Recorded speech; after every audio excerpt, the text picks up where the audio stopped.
You know that feeling? Yeah. When you realize the advice you've always heard, the sort of standard path, it just doesn't quite seem to fit the world anymore. Oh, absolutely. Maybe it's about, when your career should start or peak, or even when you're supposed to slow down. It's this nagging sense that the playbook's old. Yeah, it feels outdated. And Victor Manrique tacks right into that in the dedication of his book, Más allá de la edad. Right. It hits home immediately, doesn't it? It points to this fundamental gap between how we think life stages and careers work and maybe how they actually work now. Exactly.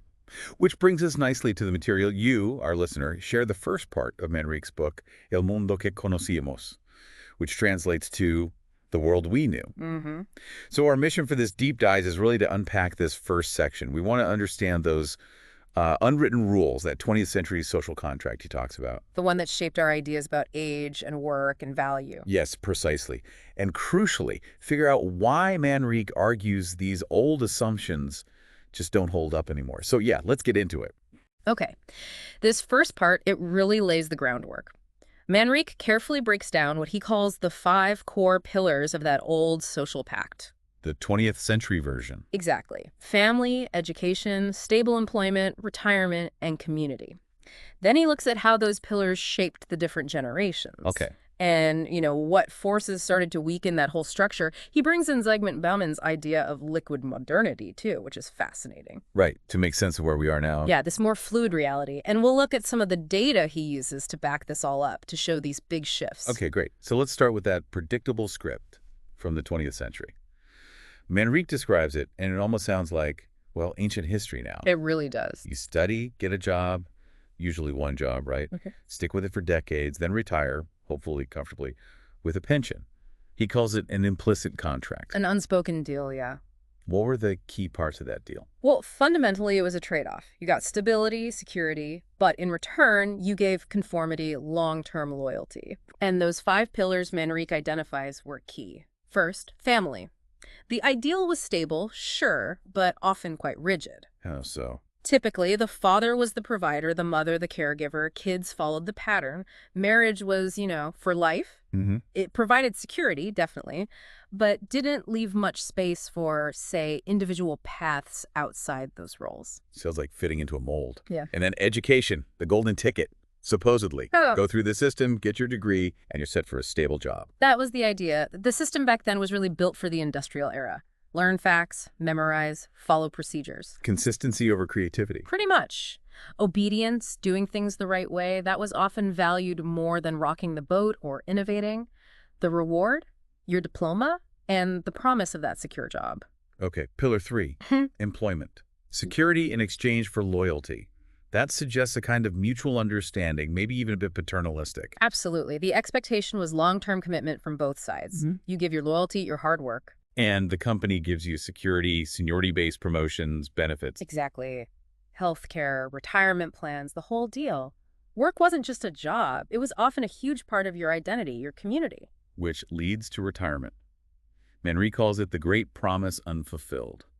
That vision of a well-earned rest after decades of work, funded by a pension, starting around, 60, 65? Yeah, and that system was designed when people just didn't live as long as they do now. Right, that's a key point. The assumption was older folks wouldn't need to work for money.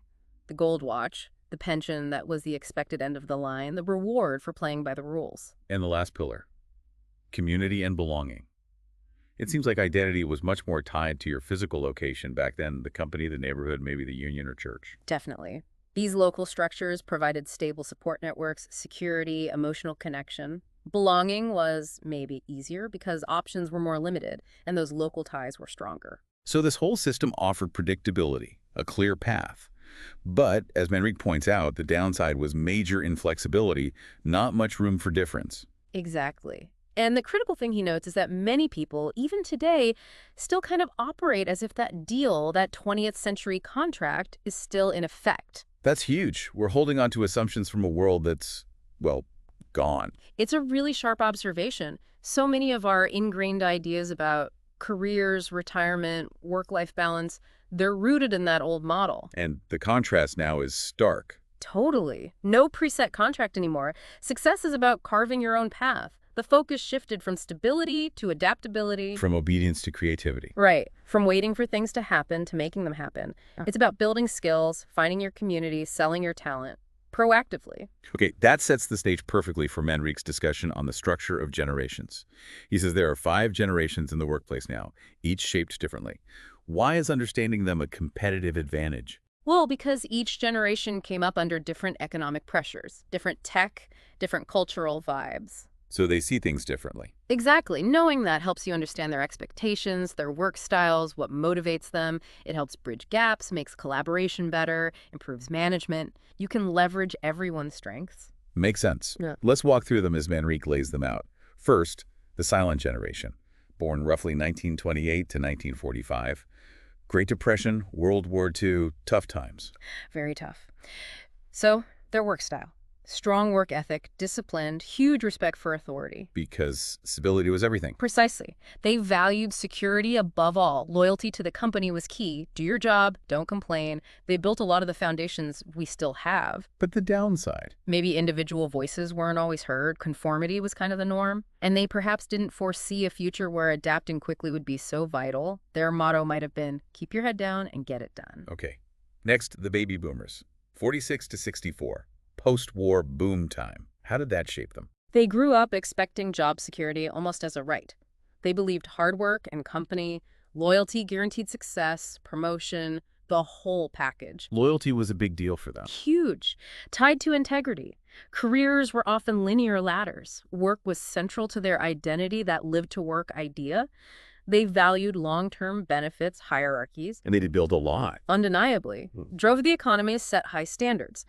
But Manrique suggests they maybe confuse stability with permanent security, didn't quite see that companies might stop being so loyal back. Success for them was like owning a home, pension, climbing the ladder. That was the dream, yeah. The core idea was trust the system, work hard, and you'll be rewarded. Then Generation X, 65 to 80. Yeah. They saw the first cracks, right? Economic crises, layoffs starting. Exactly. So they became more skeptical about lifelong loyalty to one company. More pragmatic. Like, work doesn't define you. Yeah, and diversifying skills is smart. They had a more independent streak, valued security, sure, but didn't fully trust companies to provide it forever. The first entrepreneurs, maybe? More autonomous. Pioneers in that sense, yeah. Often trying to balance work and personal life more than the boomers, perhaps. Their motto could be, work means independence. What's the potential downside, Manrique points out? That they mostly learned to navigate the existing system rather than trying to overhaul it. And some might feel a bit left behind by the speed of digital change now. Their superpower, maybe, was that healthy skepticism. Okay, moving on to millennials, 81 to 96.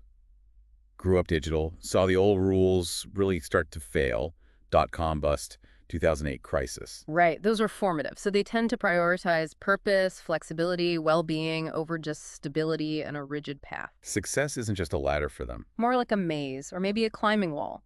They look for jobs aligned with their values, jobs with meaning. They like collaboration, inclusivity, tech-savvy places. And they're adaptable, willing to move jobs. Very much so, especially for growth. Their question isn't just, what's the job, but why should I work here? They push back against work defining their whole life. Seeking purpose, flexibility, good leaders. That's the core. They've really changed workplace culture. But Manrique hints they might have initially underestimated how much resilience and patience some goals require. Their philosophy is less about just money. Often more about meaning and impact. The key takeaway for others is realizing this isn't entitlement, it's about finding sustainable ways to stay engaged. Got it. And finally, Generation Z, 97 to 2012, hyper-connected from the start. Information overload, opportunities flashing by. For them, stability seems like, well, an illusion maybe. They don't commit to companies in the same way. They commit to experiences. Learning. Exactly. Success is constant reinvention. They get that adaptability is the only real certainty. Work is flexible, borderless, no long-term ties needed. Work from anywhere, change careers. Fearlessly, often. Seeking opportunities, not just jobs. Highly adaptable, entrepreneurial, can monetize skills with a smartphone. Their motto, work is freedom. They're really challenging the status quo. Definitely the most adaptable, probably most entrepreneurial yet.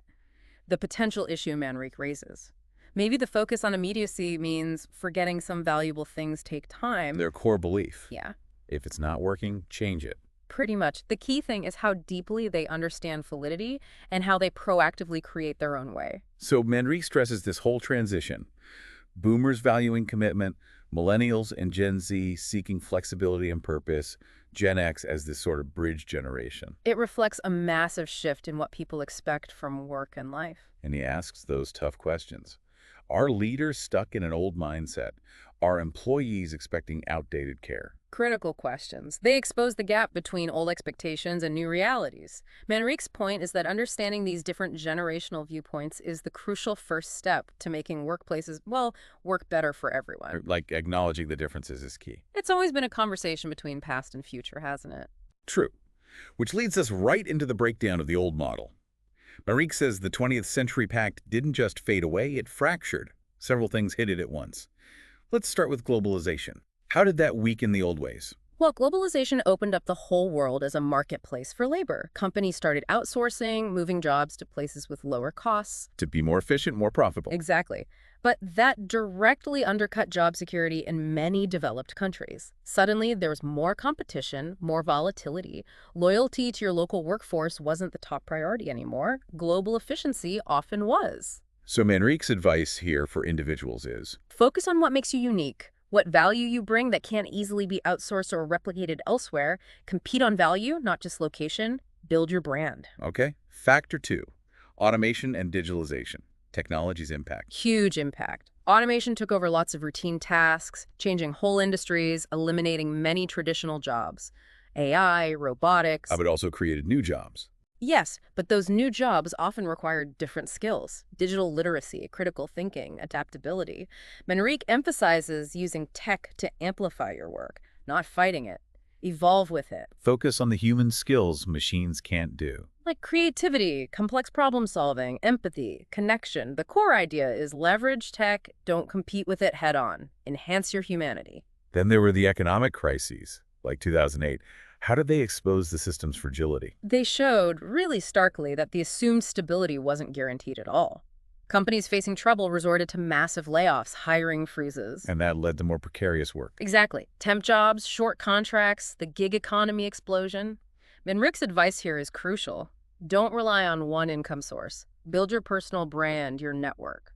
Learn to sell your skills. Because the only real security is being able to reinvent yourself. That's the bottom line. Adaptability and diversification become your safety net in unpredictable times. The fourth factor is fascinating. The longevity dilemma, people living way longer.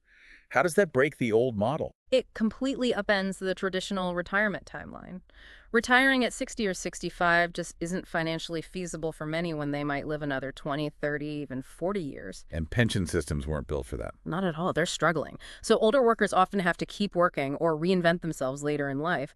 But then they face ageism. Experience gets undervalued in a youth-obsessed market. Right. Manrique highlights that demographic shift, fewer young workers supporting many more older people. It strains the whole system. But he sees an opportunity, too. Yes. He argues senior talent is incredibly valuable now. Multi-generational teams are key. He tells older workers, position yourselves as mentors, strategists, problem solvers. Combine experience with continuous learning. That's the winning formula. See longevity as an opportunity for continued contribution, not just a problem. Relevance comes from what you do now, not just your age. So the final point here is the need to design your own path. It feels like the logical conclusion. It is. The old path of lifelong employment with one company is gone for most. Careers are non-linear now. So adaptability, lifelong learning, collaborating across generations. Yeah.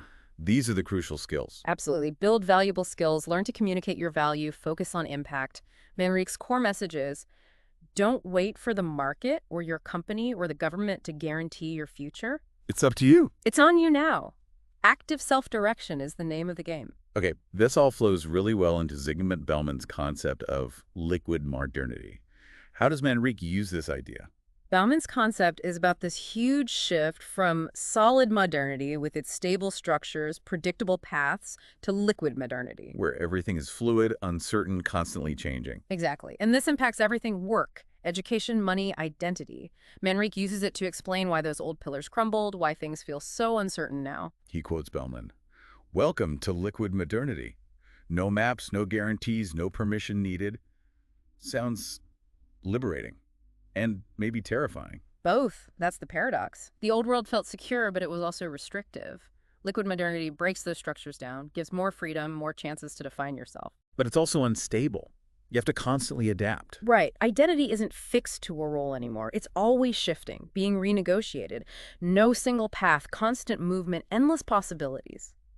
It can feel amazing or overwhelming. So Manrique's point is, this is reality now. Deal with it. Pretty much. Choose how to navigate it. Cling to the past or learn to swim in the current. The core insight is that this freedom requires a new mindset embracing adaptability. He talks about the fear of water, that longing for the old predictability. Understandable, isn't it? We were taught to seek stability, not navigate uncertainty. But Manrique argues that old stability was partly an illusion. Like staying at one job for 40 years because there weren't other options. Exactly. Now there are options. So do you see change as a crisis or an opportunity? Don't look for solid ground. Learn to navigate the waves. The adaptation isn't optional anymore. Nope. Learning is the real security. Reinvention is the new normal. Don't wait for stability. Create your own resilience. Clinging to the past is riskier than learning to navigate the present. Manrique then explains liquid modernity, more concretely, nonlinear careers. No guaranteed jobs, rise of freelance, lifelong learning. And he gives examples, right? The finance pro turning techie, turning consultant, people juggling multiple roles. Companies shifting to remote work, project hiring. It shows how Bellman's abstract idea plays out in the real world of work. Traditional careers are dissolving. But he also notes the impact on well-being. This constant flex can cause anxiety, insecurity, harder to build stable communities.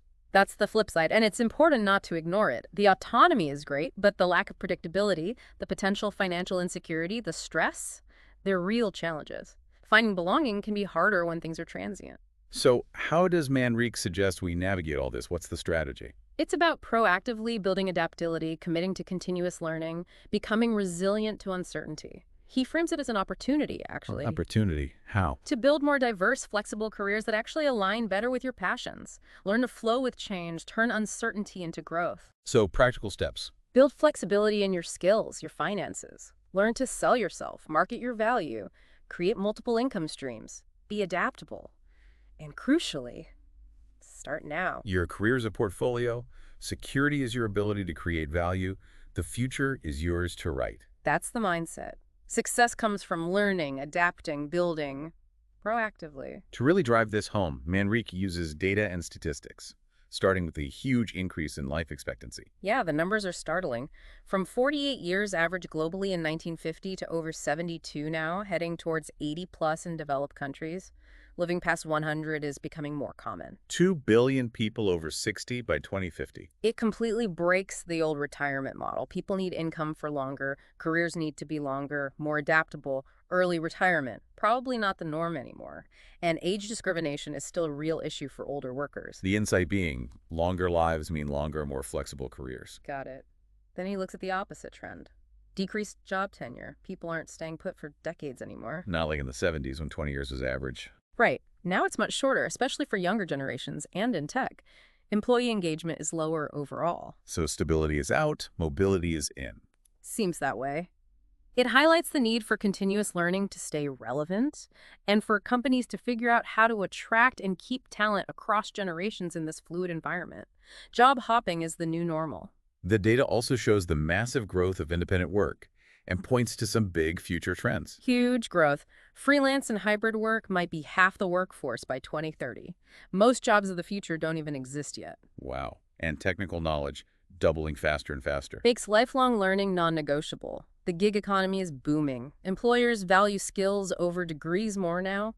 People choose freelance for flexibility, autonomy. Multiple income streams feel safer. Adaptability is the top skill employers want. Consistently. And employees know they need ongoing training. The whole traditional job model is being seriously disrupted. So Manrique wraps up the data section talking about the reconfiguration of career paths and what this all means for, well, for us, for the listener. Yeah, his message is direct. Change is here. You have to adapt. Resilience, reinvention, linear careers, mostly gone. Continuous learning is key. Fear of change holds people back, though. Big time. But companies want creativity, problem-solving, adaptability now. Learning is the new job security. Sharing knowledge online, that's becoming a credential itself. So his final message on this, It's empowering, actually. You're not a victim of change, you're the protagonist. The choice is stark: reinvent or become obsolete. What worked before won't work now. So adapt fast, always learn, take control. Build your brand, think like a creator, diversify income. The question isn't if the world's changing, but are you adapting fast enough? The winners will be the fastest learners. Your ability to adapt is your core asset. Which brings us to the final chapter he discusses in this part. Beyond age, beyond time. This feels like a call to fundamentally rethink age itself. It really is. He argues age is becoming like a blank canvas, not a limit. Your value isn't your years, it's your adaptability, your curiosity, your willingness to reinvent. Experience is still valuable, but But it needs constant updating. Lifelong learning is the compass now.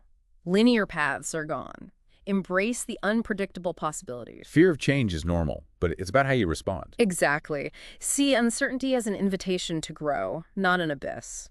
Talent has no age limit. It's about purpose, passion, willingness to learn, collaborate, add value, especially in multi-generational settings. Resisting just leads to irrelevance. That's his point. An open, adaptable mind lets you navigate confidently. The future belongs to the adaptable, the open-minded, those who see age as adding experience and perspective. The core message, adaptability trumps age. Mindset over milestone. Okay, so let's quickly recap this first part of Más allá de la edad. We looked at that 20th century social contract, stable family, education guarantees, loyal employment, set retirement, local community, and how it's basically dissolved. Right. Broken down by globalization, automation, economic shocks, and longer lives. We touched on the 5 generations shaped by these changes, from the silent generation to Gen Z, each with different perspectives. And we explored Bauman's liquid modernity as a way to understand this fluid, uncertain present. Plus the data showing longer lives, shorter job spans, the rise of independent work, all pointing to adaptability being way more important than age now. Exactly. And hopefully for you listening, exploring this world we knew has sparked some thoughts, maybe you resonated with things you've seen or felt. Yeah, maybe think about how these shifts affect your own situation, your plans for the future. Definitely. So given this relentless pace of change, here's something to chew on. What's one specific skill, just one that you're really going to commit to learning or seriously improving over the next year to stay sharp, to stay adaptable? That's a great practical question, and maybe another one. If that traditional idea of retirement, just stopping work completely, is fading away, how will you define purpose and contribution in the later chapters of your life? What will that look like for you? Good questions. We really hope you take these ideas from Manrique and maybe revisit your own views. Perhaps look into Bauman a bit more or check out resources for building those critical skills we talked about. Because, look, the world is changing fast, no doubt about it. But understanding these big shifts, getting a handle on them, that gives you the power to navigate what's coming with more clarity, more purpose, and yeah, ultimately more control over your own path.